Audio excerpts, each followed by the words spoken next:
हनुमान चालीसा में क्या कहा जा रहा है। तो उससे पहले आपको समझना पड़ेगा कि हनुमान के आराध्य श्री राम कौन है। और वो अगर स्पष्ट नहीं होगा तो हनुमान चालीसा का बहुत पाठ किया जाता है, मैंने भी करा है बचपन में बहुत। हम पाठ तो करेंगे पर उसके मर्म से वंचित रह जाएंगे। तो राम कौन है, तो तुलसीदास जी से आती है हनुमान चालीसा, और संत तुलसीदास से ही पूछ लेते हैं कि कौन है श्री राम। तो उत्तर क्या मिलता है, एकदम साफ स्पष्ट उत्तर, जिसके बाद कोई गुंजाइश नहीं रह जानी चाहिए भ्रम की। राम ब्रह्म परमार्थ रूपा। राम कौन है, राम ब्रह्म है। अब ब्रह्म को लेकर भी लोग बहुत तरह की बातें कर लेते हैं कि सगुण ब्रह्म को ईश्वर कहते हैं, इस तरह की बातें कर लेते हैं। तुलसीदास वहां भी संशय की फिर कोई संभावना नहीं छोड़ते, कहते हैं अविगत अलख अनादि अनूपा। लो एक नहीं चार तरीकों से बताए देते हैं और आगे अभी और बता देंगे। अविगत माने जैसा पहले कोई हुआ नहीं, जो कभी बीत नहीं जाता, जिसका ना कोई गत है ना कोई आगत है, माने जो काल की धारा से परे है। अविगत, अविगत काल की धारा से परे माने मनुष्य तो नहीं हो सकते ना, कोई मनुष्य होता है क्या काल की धारा से परे? कोई भी भौतिक विषय होता है क्या काल की धारा से परे? अविगत हो सकता है कोई भी भौतिक विषय? पूरी प्रकृति, पूरे ब्रह्मांड में कोई भी कुछ भी अविगत हो सकता है क्या? तो रामचरितमानस के रचयिता ही स्वयं बताई दे रहे हैं कि वो किसकी बात कर रहे हैं। देखिए, बच्चों को और अल्पज्ञों को धर्म की धारा में प्रवेश मात्र दिलाने के लिए कई बार थोड़ा सगुण रूप से चर्चा करनी पड़ती है। मैं जब छोटा था और हनुमान चालीसा से मेरा परिचय हुआ था, तब मुझे कोई अविगत, अगोचर, निर्गुण, निराकार ऐसी बातें करता तो निसंदेह मेरी समझ में नहीं आती। तो इसीलिए संतों ने ये विधि करी कि आरंभ तो करा दो, और आरंभ कराने के लिए सगुण मार्ग ठीक है, क्योंकि हम होते ही ऐसे हैं ना, हमारी इंद्रियां क्या देखती हैं, गुण ही तो देखती हैं। इंद्रियां प्रकृति को देखती हैं और प्रकृति त्रिगुणात्मक है, तो इंद्रियां तो गुण ही देख सकती हैं। तो किसी का अगर धर्म में प्रवेश कराना है तो उससे सगुण चर्चा करो। उसको ऐसे बताओ जैसे राम कोई देहधारी थे, ठीक है ना, उससे लाभ होता है, उससे मुझे भी लाभ हुआ। लेकिन जो समझ सकते हैं उनके लिए संतों ने साफ बता दिया है कि हम वही बात कह रहे हैं जो ऋषियों ने कही थी। ऋषि निर्गुण ब्रह्म के खोजी और उपासक रहे हैं, और संतों ने भी स्पष्ट कर दिया है कि हाँ।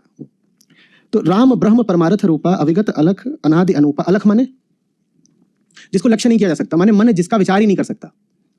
लखना, लक्ष्य करना, तुम उनके बारे में कुछ सोच ही नहीं सकते, तुम क्या ही नहीं सकते।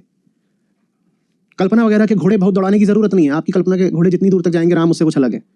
मत कहिए कि उनका मुखमंडल ऐसा है, उनका तेज ऐसा है, उनके वस्त्र ऐसे हैं, उनके केश ऐसे हैं, उनके अस्त्र ऐसे हैं, उनकी मुस्कान ऐसी है, उनके नयन ऐसे हैं, कुछ मत कहिए। अलख है वो। अलख के विषय में आपने इतनी बातें क्या कैसे दी? अलख के विषय में इतना कुछ कहना तो धृष्टता हो जाती है। पर फिर भी संतों ने स्वयं ही कहा, पूरी रामचरितमानस और क्या है। अलख का तो चरित्र भी नहीं हो सकता, पर राम का तो चरित्र स्वयं तुलसीदास ने खूब बखाना है। वो किनके लिए होता है? उनके लिए होता है जो अभी बहुत आरंभिक अवस्था में, मैंने कहा बालकों के लिए और अल्पज्ञों के लिए, वो सब बातें उनके लिए होती हैं। वरना तो स्वयं तुलसीदास ही बता रहे हैं अनादि, जिनकी कोई शुरुआत नहीं हो सकती। कोई व्यक्ति ऐसा है जो अनादि हो सकता हो? हर व्यक्ति की कभी ना कभी शुरुआत तो होती है ना, जिसको आप बोलते हो देह ने जन्म ले लिया, जिसको आप कहते हो ना देह ने जन्म ले लिया, हर व्यक्ति की तो शुरुआत होती है। राम को कह रहे हो अनादि है, उन्होंने कभी नहीं जन्म लिया। अनूपा, जिनको कोई उपमा नहीं दी जा सकती, शब्द जिनको किसी उपाधि से विभूषित नहीं कर सकते, माने शब्द जिनको पकड़ ही नहीं सकते, उसे कहते हैं अनूप।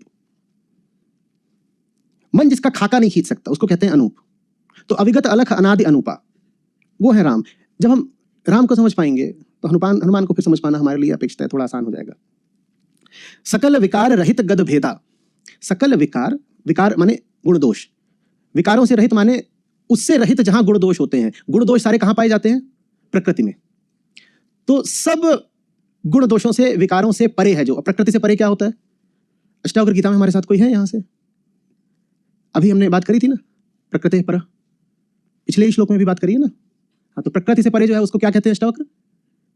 वही तो आत्मा है ना, वही ब्रह्म है, वही सत्य है। वही बात यहाँ संत अपने तरीके से कह रहे हैं कि सकल विकार रहित गत भेदा। भेद माने अंतर, माने विविधताएं, वो भी कहां पाई जाती हैं? सारी प्रकृति में पाई जाती है। गत भेदा माने भेदों से आगे, भेदों से अतीत, जहां सब भेद पाए जाते हैं उस क्षेत्र से कहीं अलग।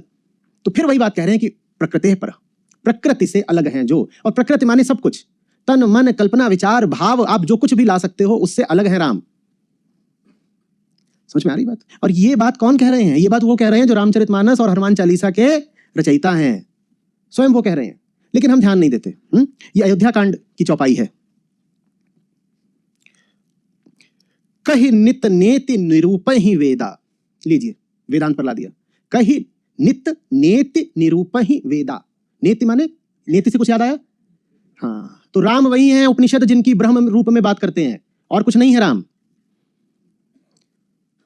और एक चीज और देखिएगा, यहां पर वेद का संबंध सीधे ही किससे जोड़ा गया है? नेति से। और नेति नेति कहां पाई जाती है? वेदांत में। तो माने जब वेद कहा जाए तो अर्थ हमेशा वेदांत लिया जाना चाहिए, क्योंकि वेदांत क्या है? बार बार बोलता हूं, वेदों का रस, वेदों का मर्म, वेदों का अमृत, उसको वेदांत बोलते हैं। श्रुति भी जब कहती है कि कोई बात तभी मान्य है जब वेद प्रमाण हो उसके पक्ष में, तो वेद प्रमाण से क्या आशय होता है? वेदांत प्रमाण, और क्या। और ये बात सबको पता है, संतों को तो एकदम ही जाहिर है, पर फिर भी हम भूल जाते हैं। स्पष्ट हो रहा है? कहि नित नेति निरूपहि वेदा, वेदों ने उनका निरूपण करा है किस मार्ग से? नेति नेति के मार्ग से। माने तुम जो कुछ भी सोच सकते हो वो नहीं है राम, ऐसा कहा है वेदों ने। कहि नित नेति निरूपहि वेदा, वेदों ने राम का निरूपण करा है नेति के मार्ग से, वही राम है, उनके अलावा और कुछ नहीं है राम। जो तुम्हारे मन में आ जाए वो राम नहीं, जो तुम्हारी वाणी से मुखरित होने लगे वो राम नहीं, तुम जिनकी कल्पना कर लो, तुम जिनका चरित्र वर्णित कर डालो वो राम नहीं। तुलसीदास कह रहे हैं। और हनुमान चालीसा का तो सीधा संबंध श्री राम से है। अगर राम वो नहीं है जो हम उनको मानते रहे हैं, तो क्या हनुमान जी भी वो हो सकते हैं जो हम उनको मानते रहे हैं? तो आपने प्रश्न करा है हनुमान चालीसा के बारे में, लेकिन शुरुआत हमें करनी पड़ेगी श्री राम से भाई।